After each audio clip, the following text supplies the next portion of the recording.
Hi guys, it's Barry again with Barry's A-Track and Classic Car Radio Repair, a BBB accredited business, and today I'll show you guys how to pack your radio for safe transit to prevent damage to the control shafts, which may not be available for your unit, and if it arrives with broken control, you may be screwed. Let me switch camera angles here, or switch cameras, and we'll get started here. Okay, this is a unit that I'm sending off to a customer today. Now this one does not have. This is a 66 Ford TSSMZ, so this one does not have the long, delicate control shafts, but the principle will stay the same. I'm just going to show you how to pack your radio. Do not pack it your way. You have to pack it my way. That is a requirement. It's not a request. So here we go. The first thing we're going to do is we're going to take a good piece of cardboard, and we're going to make sure that it overhangs the controls. As you can see, there's plenty of overhang. It's going to protect the controls once it's all wrapped around the unit. You want pretty much this much overhang. More is better. There's no such thing as too much overhang. There's no such thing as too much protection. So I'm just going to slice this. This is just a box that has not been made into a box yet, and I'm just going to use it as a flat piece of cardboard. And if I can find my big scissors. Nobody's going to mess with me with these, boy. These are from my sheet metal trade.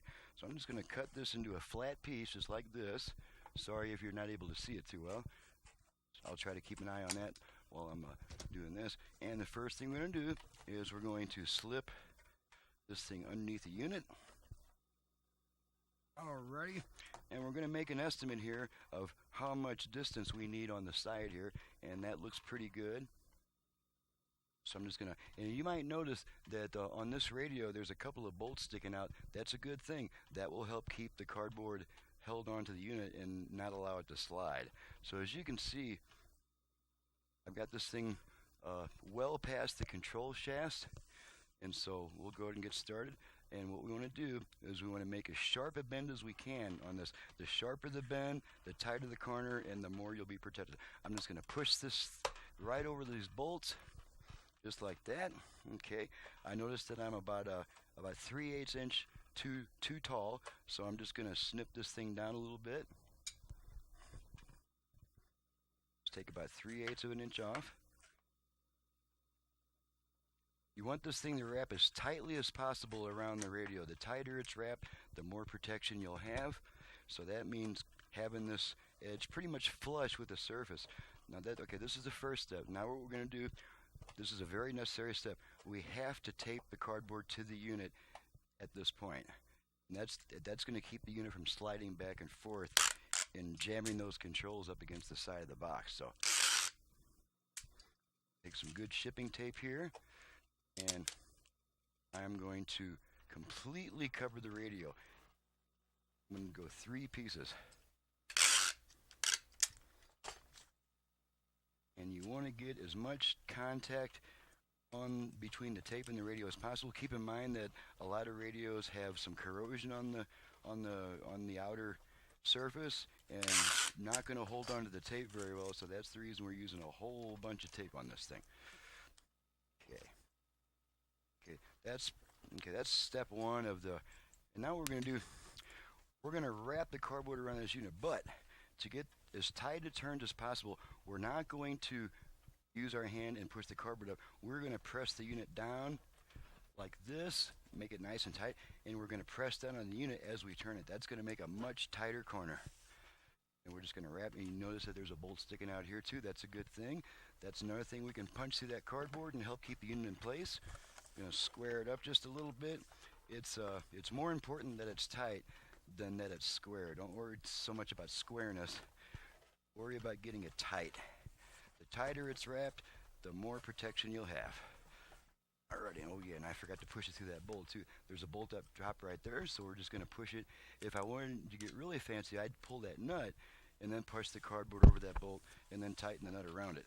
But this is good enough for right now. There we go, got that bolt pushed through. It's not going to let that unit slide. And to practice what I preach, I'm going to roll the unit instead of trying to bend the cardboard. Just like that. Okay, and we're going to push this cardboard over those 2 bolts again. That gives us a little bit of double protection. Like that. Okay. We just continue to roll that radio. like that, and then like that. Alrighty, I'm going to tape it very tightly together.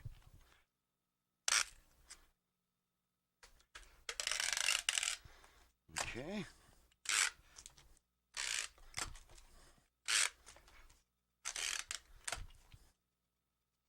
Okay, now our unit is well protected. It cannot slide in the box. If the box is dropped, the unit's going to stay in place. It's not going to slide forward and let those controls contact the side of the box. See, it's nice and safe in there. Now, because we've got so much protection around the controls, we really don't need to put any packing material in here. If we put packing material in here, all it can do is transfer shock from the side of the box directly to the unit. So it's okay to put some very loose packing material just in case there's a real bad impact and this unit does slide forward. Then it'll give you a little bit of backup protection. But for the most part, it's really better not to have anything pressing against your controls or your dial face, because all it can do is transfer shock and vibration to the controls. Alright, so I'm just going to tuck my wiring in nice and neat like this. Alrighty. And then just to enclose, just for neatness, I'm going to go ahead and tape that shut too, just to kind of hold that wiring in. Just make for a little cleaner work, like that. Okay, and now for a little bit of added protection on the front, we can also draw the box together like that a little bit. And that, more than anything, will also keep that from sliding forward. But you want to make sure that there's no danger of the control shafts contacting any parts of the box that are bent like that. So I'm just gonna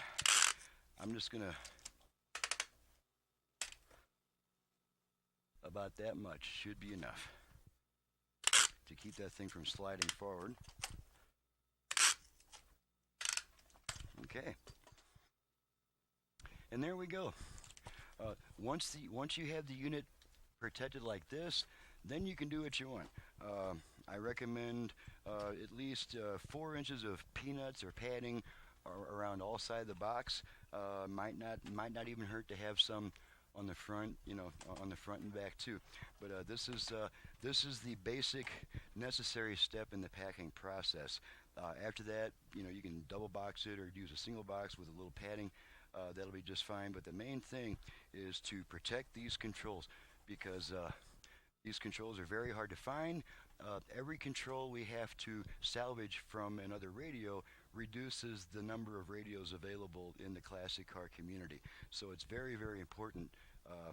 And I'm such a strong supporter of this, that if I open a box and I don't see this protective sleeve, if I see a unit swimming around loose in peanuts, I will pack it right back up, charge you to ship it back, and that's going to be it. It's an unnecessary thing for a radio to arrive with more broken stuff than it had, when it was pulled out of the car. So I know I'm strict, and it's for a reason. It's because I do the best work possible. I'm not known for my quick turns, but I am known for top-notch quality and great sound. So on that happy note, now that I've actually explained how to pack a person's unit instead of just telling you on a webpage, I'll go ahead and get out of here. This is Barry with Barry's 8-Track and Classic Car Radio Repair. Thank you for putting up with me. See you next time.